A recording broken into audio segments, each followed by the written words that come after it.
Good morning guys, welcome uli sa aming farm. At ngayon nga ay kakalabas lang nung bagyo na Enteng. At ngayon ay ipapakita ko sa inyo yung aking alagang broiler chicken. Ngayon nga ay 2 weeks old na sila.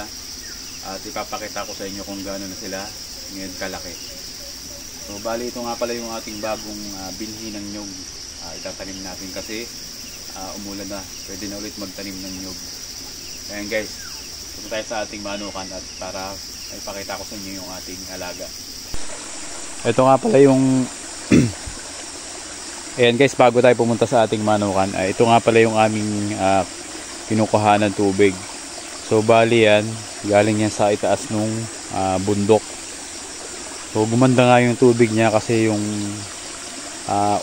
ulan sobrang lakas at bumaha ng malaki. Ayan, sobrang ganda na uli ng tubig niya, napakalinaw. Ayan yung sapa namin dito guys. Ayan, halos pwedeng inumin yung yung tubig dyan. Ayan, galing yan sa paanan ng bundok dun sa itaas ng maisa ni Papa. Ayan, ang sarap maligo dyan guys, napakalamig ng tubig.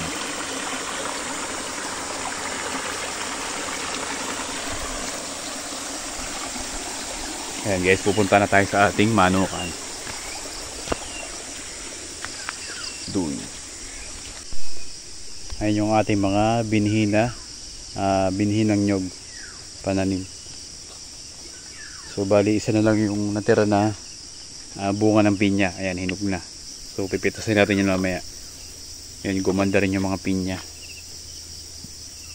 So ayan yung ating manukan guys, nasa unahan. Ayan, gumaganda na ulit yung mga damo kasi umulan na.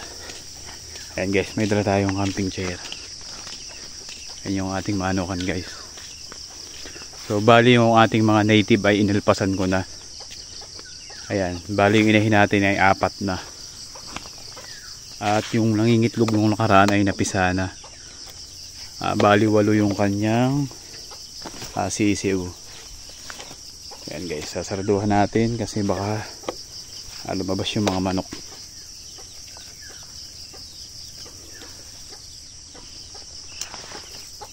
Lagyan natin itong camping chair mamaya. Ayan.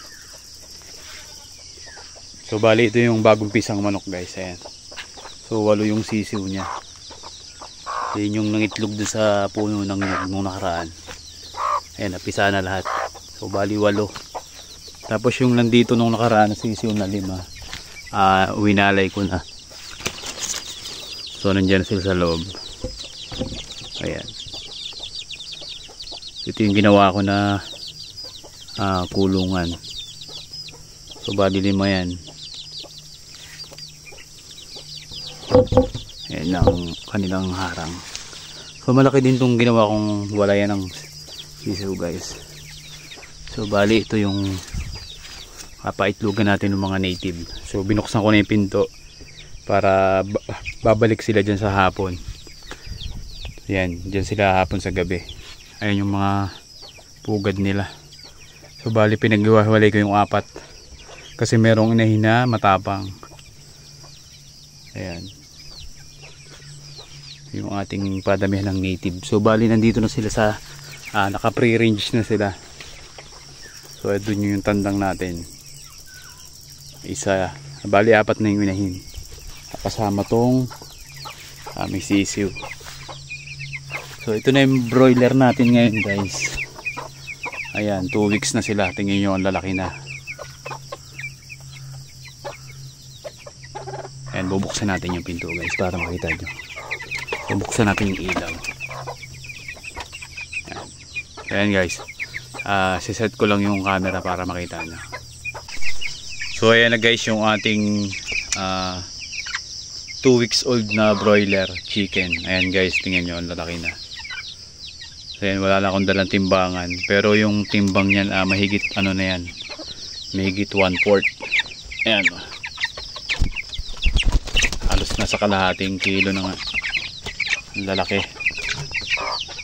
So bali guys, ito ay 18 na lang. Bali yung mortality ko dito ay 2 na. Ayan, bawas na agad sila ng dalawa. So bali nagpalit na rin ako ng pagkain nila. So ito yung patuka nila, bio tuna. Kasi 2 weeks old na sila. Tapos ayan, nakalagay sa automatic feeder. So ayan, bumababa lang yan pag wala na rito naman sa bungad. Tapos yung vitamins nila guys, nagpalit na rin ako.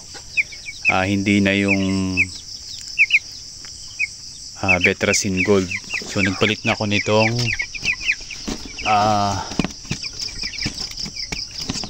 wait.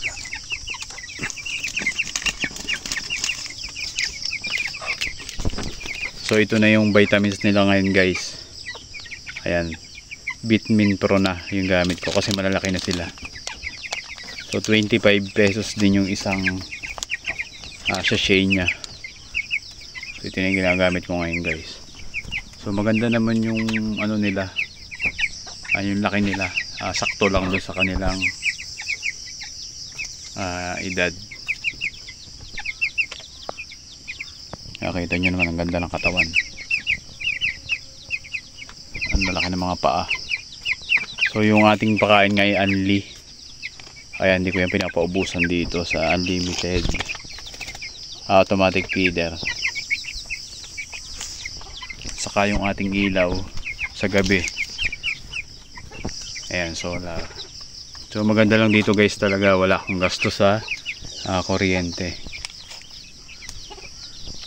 Ayan guys, ang lalaki. So ang amo nga nyan guys, ayan, nalapit sila pag binuksan ko itong pinto. Lumalapit sila dito sa bungad. Nakita nyo ang lalaki, oh. So yan guys, ipopost natin dito yan sa Facebook kapag malapit na tayo mag-harvest, para dun sa mga gustong bumili ng buhay at saka dun sa katay. Ayan, pwede natin ipa-order yan sa Facebook. Ayan guys, tingin nyo ang laki nyan. Ayan guys, ito na yung ating mga alagang 2 weeks old broiler. Ayan guys, nakakatuwa ang amo nila. Pag binubuksan ko tong pinto, lumalapit sila dito sa akin. So ayan guys, pag malapit na tayo mag-harvest, ipopost nga natin dito sa Facebook para dun sa mga gustong umorder ng buhay at saka dun sa katay na. Ayan guys, yung timbang nila,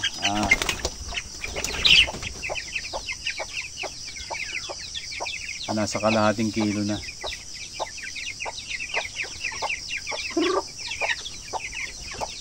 Nakakatuwa, lalaki na. Nasa kalahating kilo na yan guys. Ano balian.